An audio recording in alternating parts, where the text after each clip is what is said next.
everybody. So I have another mix and match layout for you today. This is our Quilters Vibe inspiration for the month of June. Isn't it gorgeous?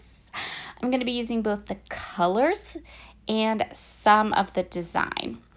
I'm going to be playing with Webster's Pages products today. So I have a slew of different lines, collections, sticker sheets, an 8x8 paper there.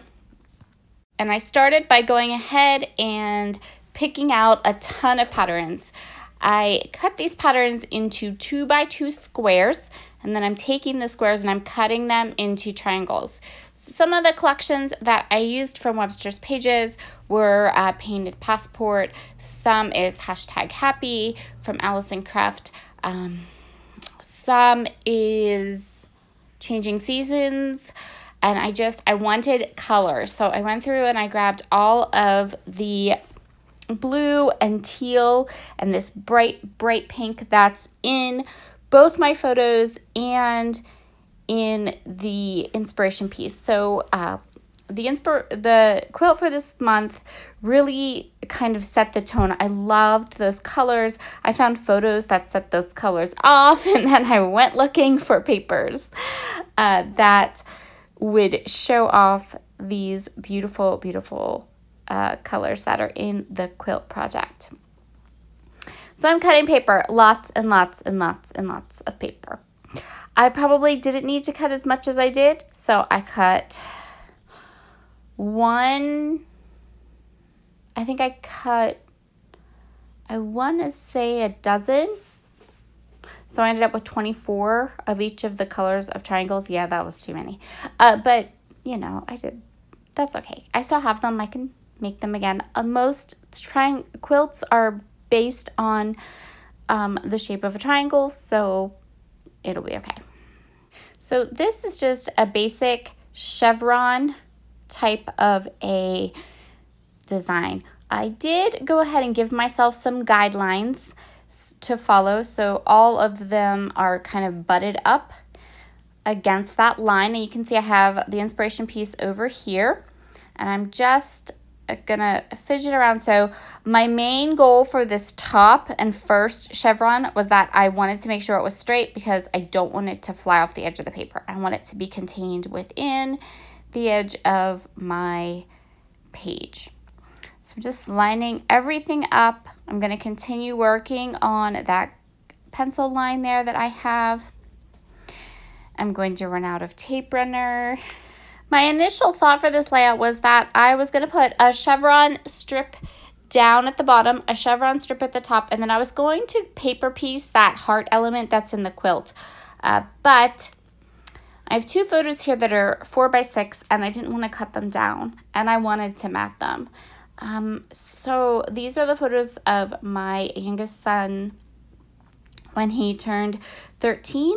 We did a big photo shoot. I usually do, I did that with both my boys up until my oldest graduated. So I went ahead and decided that the heart wasn't going to fit.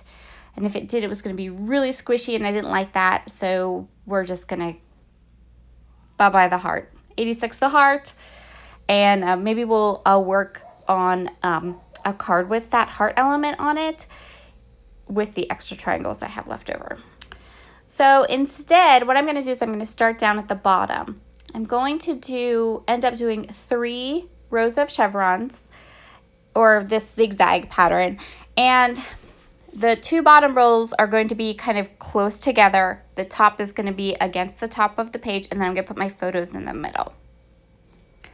They did end up being a little closer together maybe than they were in my head. So the 2 bottom ones are closer than the top one, but it's not super obvious, which totally fine. So this is where my photos are going to be. I'm going to go ahead and get them matted and down on my paper, and then the rest of this layout is super easy. So I started with these 3 square pieces that were part of a cut apart sheet from the Webster's Pages 8x8 paper pad. I'm going to just tuck those in at 3 different places. And then I'm going to play with a lot of these stickers. I'm going to cluster up the stickers around these 3 areas where I have that those squares started. This layout ends up being heavy on the typography, and I really like it because, you know, it is a really colorful layout. There were lots of like fun sentiments that really worked with my photos, really worked with what I was trying to accomplish with this layout. Most of the layouts that I'm doing about my son for this particular photo shoot, I am using a lot of typography simply because of where we were. So we were in our town, in the downtown part of our city.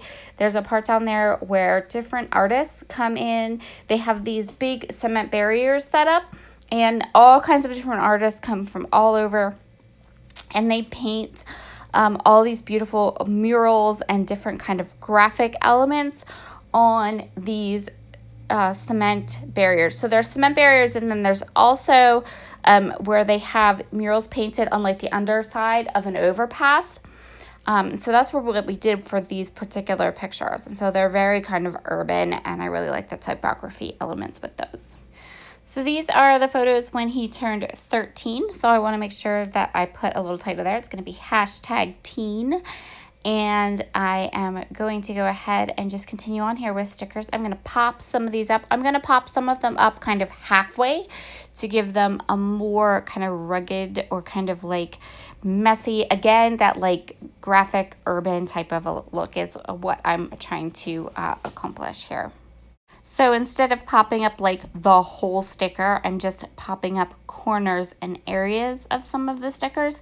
I added that little banner up by his one photo that says, it had a little star on it, and I put his age. He was 13.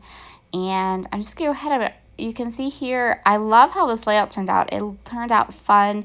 I love how the background of that particular cement barrier kind of really is set off by all the different colors I used in my layout.